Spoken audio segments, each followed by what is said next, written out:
Growing up in the 80s, there were two things I loved more than anything else: watching The Simpsons and playing video games. Plenty of kids my age were interested in video games, but not like me. I got my first system at the age of 7, a Pong machine from my dad's teenage years, and ever since then I was hooked. By 95, I had a collection of systems, ranging from raggedy Atari and Coleco scraps to pristine systems, still in original cartons. I was 13 when the Nintendo 64 hit the shelves, and of course I begged my parents for one. My paper route had paid for the cheaper systems throughout my childhood, but my pittance of a salary simply wasn't going to cut it with this one. Finally, my mother caved in and took me to Harrison's, the local electronics store, and purchased the system I so desired. I was instantly hooked. I fell in love with the N64, which grew to be one of the biggest parts of my adolescent years, right next to The Simpsons. As I mentioned before, the only thing I loved more than playing video games was watching The Simpsons. I'd watch any rerun that aired and recite every line perfectly, which drove my parents crazy when they were just trying to enjoy the show. Every Sunday night, the three of us would gather on the couch, just like The Simpsons did in every opening sequence. We'd watch Homer and the gang get into some wacky adventure. This was one of the only things we did together as a family. Dad worked long hours, and Mom started selling some crap cosmetics from one of those multi-level marketing scams. Anyway, I learned to cherish those moments. The year was 2002. I was 21 years old at the time and living in a small college town in Arkansas. Things were really going good for me. I was just 2 years from getting my degree in accounting, and as soon as I was done, I'd be taking a job at my dad's firm. I had a beautiful girlfriend, a redhead named Tina, who loved The Simpsons as much as I did. We would spend most weekends watching reruns on VHS tapes I'd recorded years ago. But sometimes Tina would turn on my adventurous spirit, and we would find ourselves taking tennis lessons or cycling through the town on a tandem bike. It sounds cliche, but my life was just more complete with her. I was a man in love, and all my friends could tell. However, I never let my relationship, I was going to say friendship, but come on, let's get real now, get in the way of good times with them. As soon as class was out, you could find our little pack drinking beer and playing darts at the local bar. Afterwards, it was back to one of our dorms to play video games until the early hours of the morning. This was fine for me because all of my classes were after 12 p.m., so that gave me plenty of time to sleep off any remaining hangover and eat a meal. One afternoon, I was making my way down Main Street of my town when I saw a sign in the local junk shop window. Of course, I spent a lot of time in these kinds of shops, being the pack rat I was. As I got closer, it looked like the sign read, "Used video games sold here." Well, hell, I couldn't pass up this opportunity to find something valuable. I figured I'd catch up with my friends at our favorite bar in a half hour or so. I wanted to take a look at their selection.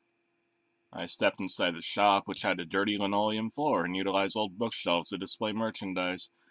The air had a faint smell of must, and the floor was so filthy that it sounded as though I was stepping on kitty litter. I was disgusted enough to leave right then and there, but I wanted to see all that they had. I walked up to the counter, behind which was a gruff-looking old lady. She still had curlers in her hair, which I found comical, and she had a cigarette dangling between her cracked lips. "Excuse me," I asked as I approached the counter. She grunted and looked up from the romance novel she was reading. "The sign says you sell video games. Where might those be?" She lifted a finger to the very back of the store, looking annoyed at my question. I thanked her, to which she responded with another grunt, and made my way through the shelves of useless knickknacks until I saw the video games. They were thrown carelessly into a single cardboard box with no sorting done whatsoever. I found a few PlayStation games that my friends and I could play later and started to walk away when I saw a strange-looking N64 cartridge.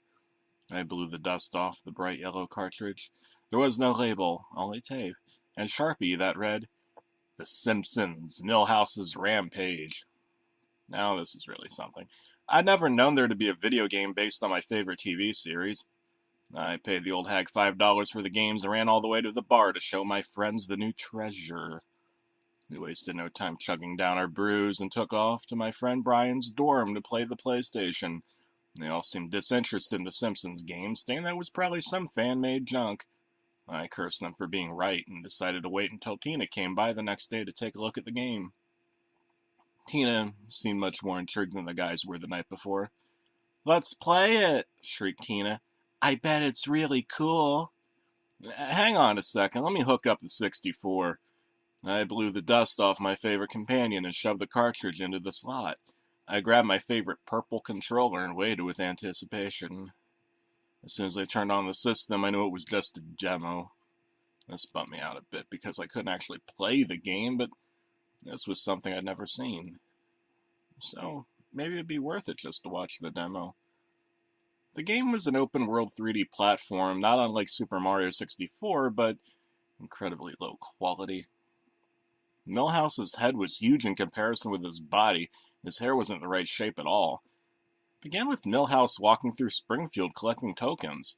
Soon he was stopped by Nelson and beat up, causing him to cough up a token with every punch. The sound effects were obviously low budget and very silly. Tina and I laughed at this. When Nelson was done beating him up, Millhouse ran home and a strange cutscene began. The cutscene was animated in the 2D style of The Simpsons. Millhouse was bloody, his glasses were cracked, his nose was swollen even more than usual. At first he looked upset, but his face changed quickly to anger. He called for his parents to no answer. He then entered his bedroom and started to laugh maniacally. Not the usual goofy Millhouse laugh, but something entirely different. He reached under his bed and pulled out a handgun. Tina gasped. I dropped the controller on the floor, too stunned by what I had just seen to pick it up. The cutscene soon faded and the gameplay demo began again. Millhouse was running through the school playground, collecting more tokens. Again, Nelson returned to harass him, but this time he didn't get to throw a punch. Millhouse pulled out the pistol and shot him, spraying blood and tokens all over the playground. The awful sound effect of children screaming began, and soon the other children started running in all directions. Millhouse opened fire on them, blood and tokens flying all over the place. There were no more children left on the playground. Another cutscene began. Millhouse was covered in blood. He wiped his glasses on his shirt and walked toward Jimbo, who was attempting to crawl toward the school. Millhouse held the gun to the back of his head and pulled the trigger. The animation of the brains and blood splattering on the pavement was unbelievable. It almost looked photorealistic.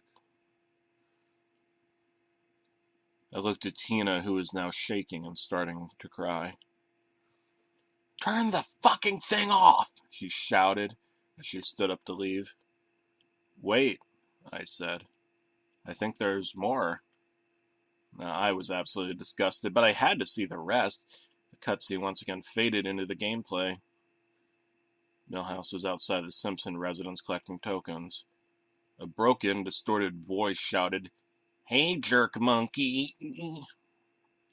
A glitched Bart started walking toward Millhouse. He was shot down by Millhouse. Again, the sound of children screaming began. The most terrifying thing about all that screaming was how real it sounded, as if it were coming through my old box TV and was in my living room. I felt sick to my stomach and turned off the game. The sound of the children screaming lasted for 5 more seconds after the TV went black.